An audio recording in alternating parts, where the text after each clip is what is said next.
Assalamualaikum warahmatullahi wabarakatuh. Di sini saya akan menjelaskan tentang perkembangan Islam di Australia. Australia adalah salah satu negara yang dari segi geografi terletak berdekatan dengan Asia. Namun, secara kebudayaan lebih dekat dengan Barat.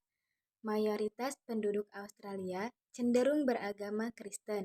Meski demikian, Islam dapat berkembang dengan baik. Australia juga merupakan benua yang terletak di selatan dunia. Penduduknya terdiri dari penduduk asli Australia atau aborigin dan penduduk imigran.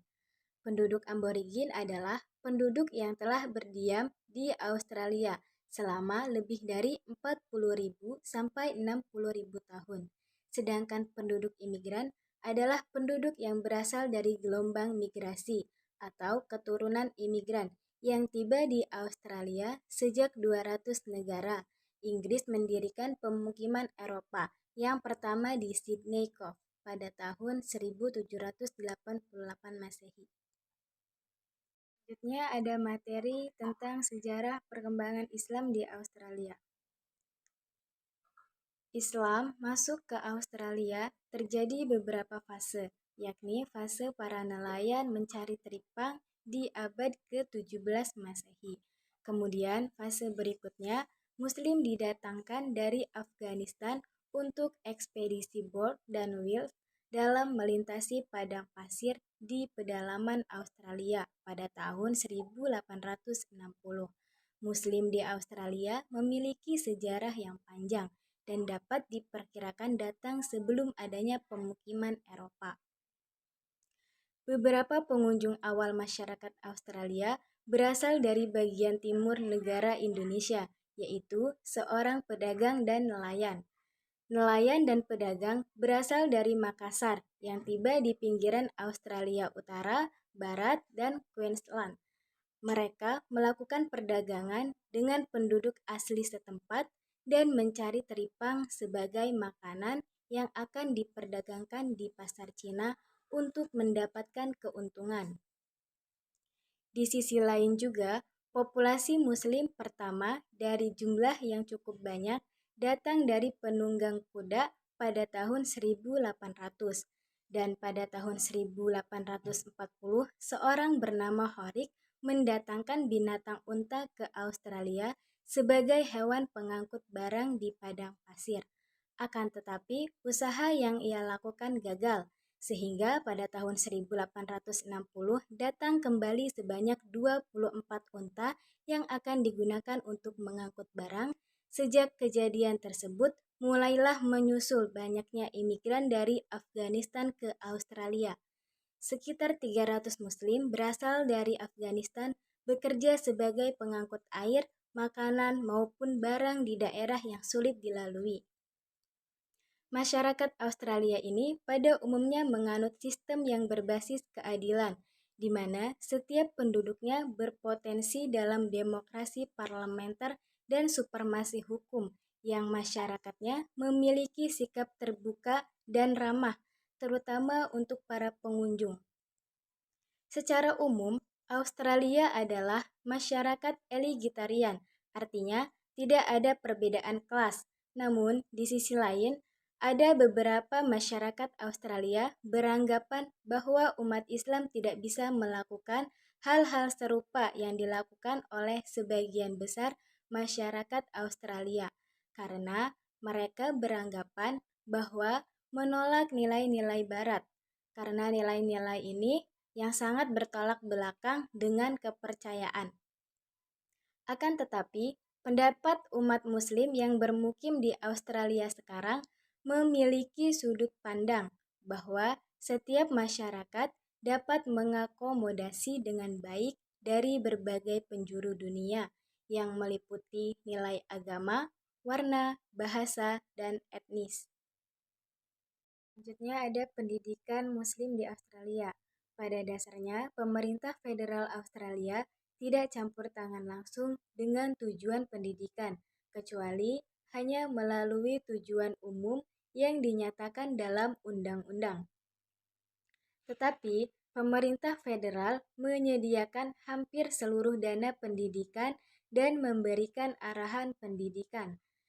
Kebijakan di bidang pendidikan agama sekolah Islam di Australia sudah mulai didirikan sejak tahun 1970 oleh orang-orang Muslim seperti Queensland Islamic Society dan Goulburn College of Advanced Education.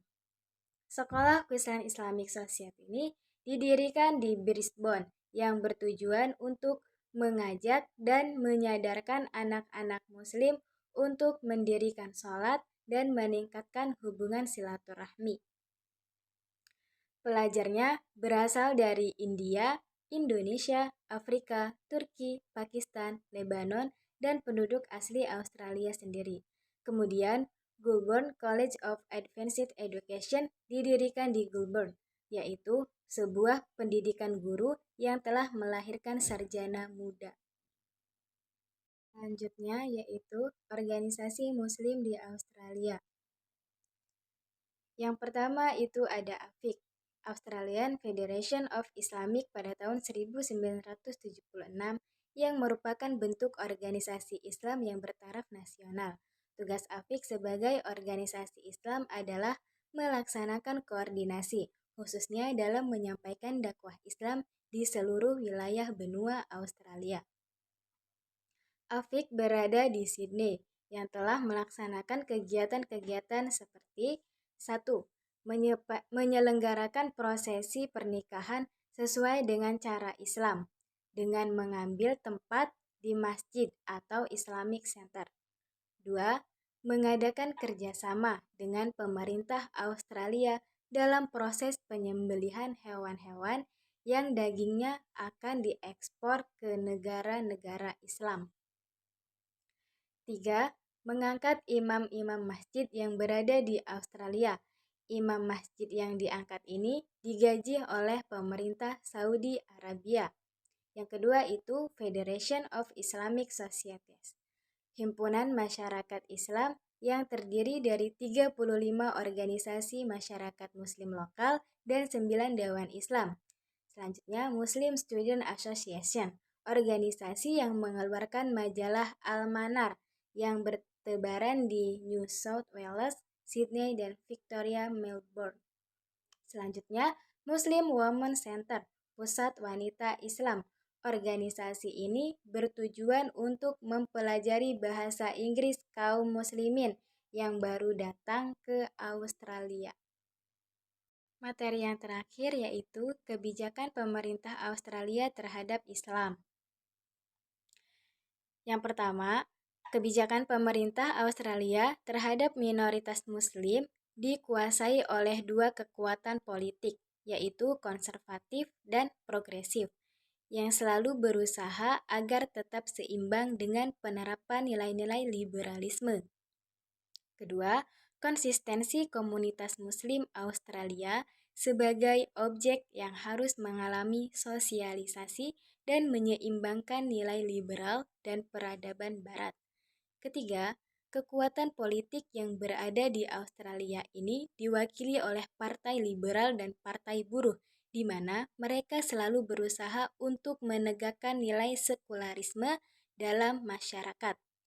Keempat, peradaban Barat menganggap bahwa kegiatan politik tidak bisa disatukan dengan kegiatan keagamaan. Terakhir, pemerintah memiliki konsistensi bahwa semua undang-undang yang berlaku harus bersumber pada aspirasi masyarakat. Artinya, tidak boleh menyangkut masalah keagamaan.